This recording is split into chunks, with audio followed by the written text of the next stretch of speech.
Assalamualaikum warahmatullahi wabarakatuh. Perkenalkan, nama saya Safira Nur Fauzia, NPM 10060111800. Dari Prodi Statistika, Fakultas Matematika dan Ilmu Pengetahuan Alam, Universitas Islam Bandung. Di sini saya akan mempresentasikan skripsi saya yang berjudul Uji Rasio 2 General Variance atau GV dan penerapannya pada data indeks pembangunan manusia di Indonesia tahun 2022 di bawah bimbingan Bapak Suryadi, SSI, MSc PhD. Bab 1 pendahuluan, yaitu adalah latar belakang.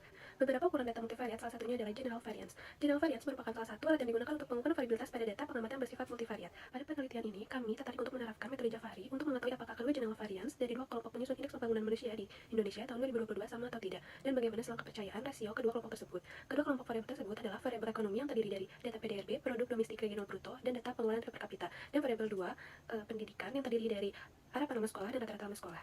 Masalah yang dapat diidentifikasi adalah apakah kedua general variance dari kedua kelompok variabel penyusun indeks pembangunan manusia di Indonesia tahun 2022 sama atau tidak, dan bagaimana selang kepercayaan rasio general variance kedua kelompok tersebut. Maka tujuan dari penelitian ini adalah untuk mengetahui general variance dari kedua kelompok variabel penyusun indeks pembangunan manusia di Indonesia tahun 2022 sama atau tidak, dan selang kepercayaan rasio general variance kedua kelompok tersebut. Bagi peneliti, penelitian ini bermanfaat untuk menambah wawasan pengetahuan dengan menggunakan metode rasio variance umum pada data dependen, khususnya untuk pengujian, hipotesis, dan membangun interval selang kepercayaan. Lalu yang kedua, bagi pembaca, dalam penelitian ini dapat dimanfaatkan untuk menambah pengetahuan, khususnya dalam bidang statistika, tentang metode 2 rasio variance umum pada data dependen dan memberikan informasi mengenai variabilitas terhadap data yang mempengaruhi indeks pembangunan manusia di Indonesia tahun 2022. Dan yang ketiga, bagi penelitian selanjutnya, hasil penelitian ini dapat dijadikan sumber referensi untuk penelitian yang berkaitan dengan kasus indeks pembangunan manusia di Indonesia. Indeks pembangunan manusia, yang pertama, produk domestik regional bruto atau PDRB, merupakan salah satu indikator penting untuk mengetahui kondisi ekonomi di suatu daerah dalam suatu periode tertentu, atau jumlah nilai tambah bruto yang timbul dari seluruh sektor perekonomian di daerah tersebut, baik atas dasar harga berlaku maupun atas dasar harga konstan. Yang kedua, pengeluaran per kapita merupakan cerminan dari pendapatan masyarakat dan merupakan bentuk dari kemakmuran penduduk sebagai dampak dari peningkatan ekonomi di setiap wilayah. Yang ketiga, harapan lama sekolah yang mencerminkan kemampuan masyarakat dalam memperoleh pendidikan lama sekolah dalam tahun yang diharapkan menggambarkan kemampuan masyarakat untuk dapat bersekolah. Dan yang terakhir, rata-rata lama sekolah menggambarkan ketersediaan sumber daya manusia yang dimiliki di setiap wilayah. Analisis multivariat adalah teknik-teknik analisis statistika yang memperlakukan sekelompok variabel dependen yang saling berkorelasi antar variabel-variabel lainnya.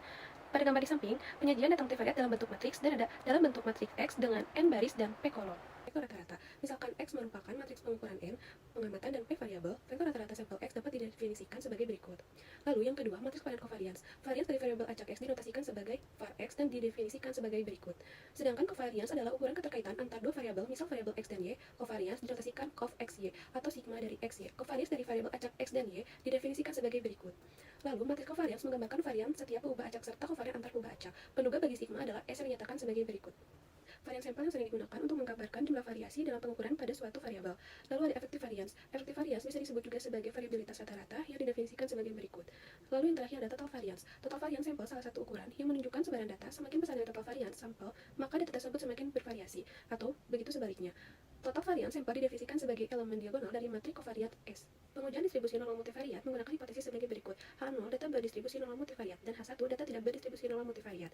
Data dikatakan berdistribusi normal multivariat apabila Kiki plot dapat didekati dengan suatu garis linear. Selain itu, salah satu cara yang relatif lebih sederhana dan dapat ditelusuri secara matematis untuk menemukan asumsi normalitas multivariat adalah dengan menggunakan tes berdasarkan multivariat Mardia. Uji kenormalan multivariat dilakukan dengan menghitung ukuran squareness dan kurtosis sebagai berikut.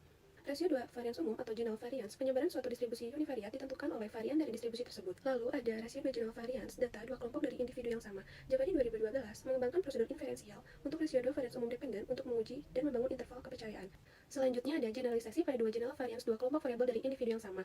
Konsep nilai p-value pertama kali diperkenalkan oleh Sui dan Wirahandi 1989 untuk menangani beberapa masalah pengujian statistik non-trivial. Menurut Jafari 2012, untuk mencari nilai p-value dan selang kepercayaan dapat menggunakan algoritma seperti pada gambar di samping dengan pengujian hipotesis sebagai berikut. H0 theta alpha beta sama dengan 1 dan H1-nya theta alpha beta tidak sama dengan 1, di mana nilai R0 adalah nilai tertentu. Data yang digunakan pada penelitian skripsi ini merupakan data sekunder yang di mana satuan pengamatannya diambil dari 34 provinsi yang ada di Indonesia. Data diperoleh dari Badan Pusat Statistik di mana data tersebut memiliki 4 variabel yaitu PDRB, pengeluaran per kapita, dan harapan lama sekolah dan rata-rata lama sekolah. Pada penelitian ini akan menggunakan metode rasio 2 general variance. Data yang digunakan merupakan data indeks pembangunan manusia yang terdiri dari dua kelompok. Dapat juga dilihat pada gambar di samping ada diagram alir. Yang pertama kita akan mendeskripsi data, uji kenormalan data, lalu pengujian hipotesis menggunakan general variance dan membuat selang kepercayaan menggunakan general variance. Yang terakhir ada interpretasi. Selanjutnya ada deskripsi data. Analisis deskriptif dari masing-masing variabel bisa dilihat pada tabel di samping dari hasil nilai rata-rata, standar deviasi, median, minimum, dan maksimum sebagai berikut.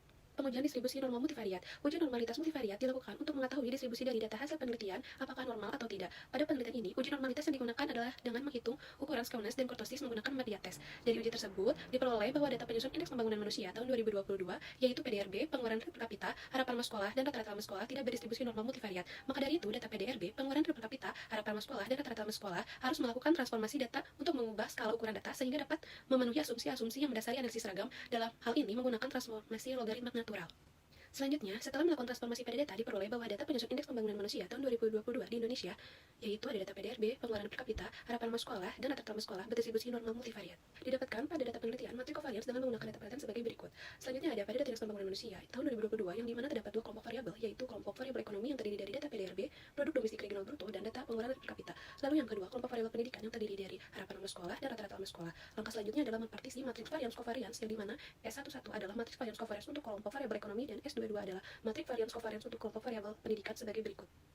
Lalu, menghitung nilai p-value dan selang kepercayaan. Hipotesis yang akan diuji sebagai berikut. H0 teta alfa beta sama dengan 1 dan H1 teta alfa beta tidak sama dengan 1, di mana nilai R0 adalah 1. Setelah memperoleh matriks variance covariance, maka langkah selanjutnya menghitung nilai p-value menggunakan algoritma pada tabel 2.2, di mana nilai p-value yang didapat adalah 0 dengan menggunakan alfa 0,05.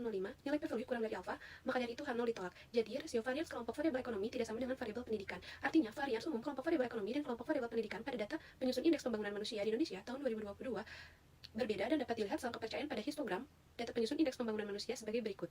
Dengan selang kepercayaan yang memiliki batas bawah dan batas atas yaitu 6,748766 dan 13,38937. Berdasarkan penelitian yang sudah dilakukan dan telah dibahas di bab 4 mengenai penerapan metode pengujian rasio 2 general variance atau GV pada data penyusun Indeks Pembangunan Manusia tahun 2022, yang dimana terdapat dua kelompok variabel yaitu variabel ekonomi yang terdiri dari PDRB, produk domestik regional bruto, dan data pengeluaran per kapita. Lalu yang kedua, variabel pendidikan yang terdiri dari harapan nama sekolah dan rata-rata nama sekolah, yang dimana rasio variance kelompok variabel ekonomi tidak sama dengan variabel pendidikan. Artinya, variance umum kelompok variabel ekonomi dan kelompok variabel pendidikan pada data penyusun Indeks Pembangunan Manusia tahun 2022 di Indonesia berbeda dengan selang kepercayaan yaitu 6,748766 dan 13,38937.